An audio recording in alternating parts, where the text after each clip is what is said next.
If you're considering starting your own business, then you'll want to pay attention to the next few minutes because I'm going to tell you some important distinctions between an employee and an employer. This is The Balanced Life, and I'm Tiffany Coulter. And what we're going to talk about today is the difference in thinking and mindset that goes into transitioning from someone who's an employee that works for an hourly wage or works for a specific job and someone who starts their own business. You can find out more detailed information. This will be an ongoing teaching on my Substack. If you would like to, you can click in the link below. It's buildingthebalancedlife.substack.com. And of course, like and share this video if it's been helpful, because that really helps me get the word out. The first distinction that you need to make is the idea between moving from a task to a goal. Let me explain really quickly what I mean. When you're an employee and you work at a job, you have a series of tasks you do each day, whether it's stock, whether it's checking out, if you're working the phones, if you have like office work, whatever it is, there are lists of tasks that they teach you how to do. And those tasks are the things that occupy your day.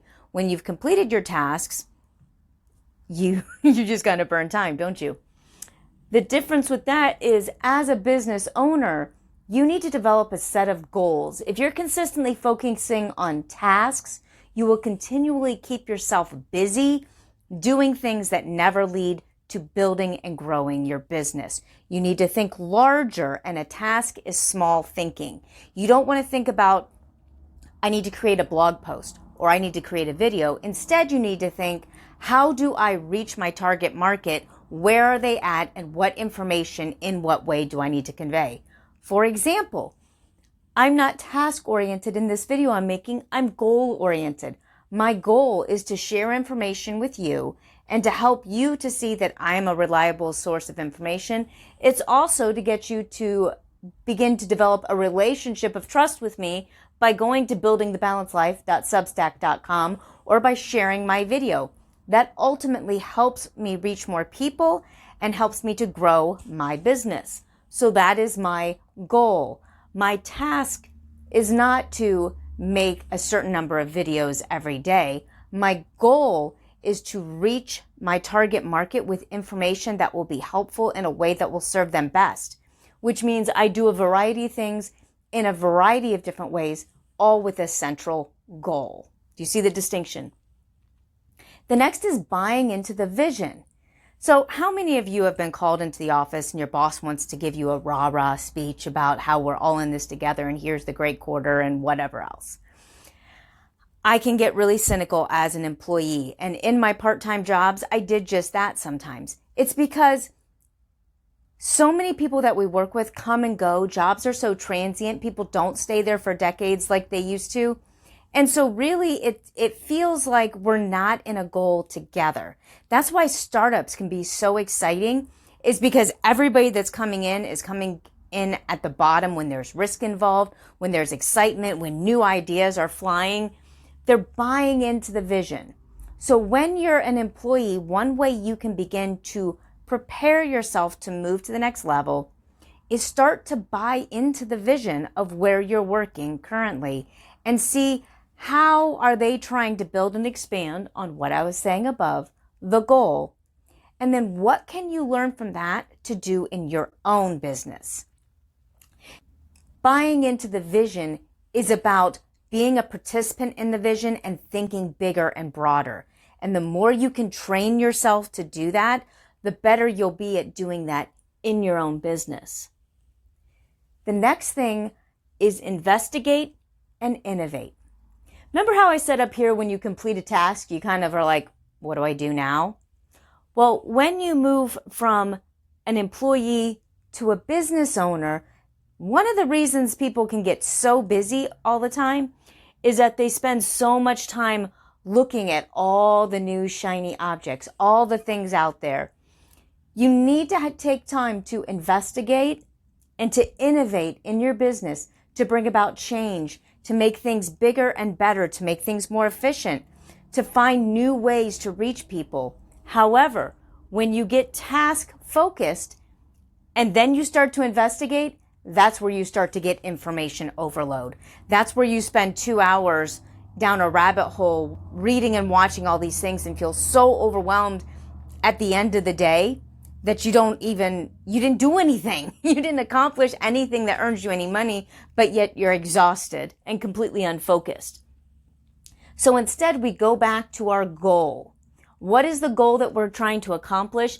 And then we investigate ways to pursue that goal to bring about innovation with a specific goal in mind. So let me give you an example. I was trying to find a way to reach people in a way where I knew that people who wanted to be connected with me could hear from me. I have my YouTube channel, I have my Facebook pages, I have my social media, I have newsletters, I have advertising. I have all these things that can reach out and find people, but when people wanted to connect with me, the problem was they would sign up on social media and then the social media gods decided when they would find out. I needed something where I could connect with them directly. And newsletters, they just didn't feel personal enough for me. It didn't feel like something that was really going to allow me to have the kind of ongoing connection and community that I wanted to have. So I investigated and innovated. That's why I'm using my Substack. So maybe you can use this in your own business. The good thing about Substack is it's a growing community and there's a lot of support like I used to see in the very early days of social media, like 15 years ago. It's a very supportive environment. But the other thing that it does is it emails directly to people who have connected with me. So when I post up a new newsletter, you always get an email letting you know it's there, just like Blogger used to do for blogs. It's a wonderful way to reach and connect with people. Now, this is not a Substack commercial. I'm sure there's other things out there that do similar things, but I'm telling you, these are the kind of things to think through. And I'm telling the specific problem that I had was trying to have that connection with people who wanted to work with me. Because what I do requires me to have the ability to build in levels. We can't learn everything about living a life in balance in one video.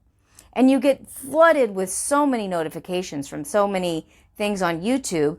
And if you're not on the feed when I happen to post, and if not enough people see it at the right time, you probably will never see it. And so unless you remember to go look for me, you're not going to find me. The same is happening when you're trying to connect with your customers or the people you're trying to reach.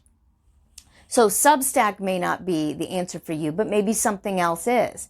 Maybe you're someone who would benefit more from doing direct things at events, buying tables at community events and things like that.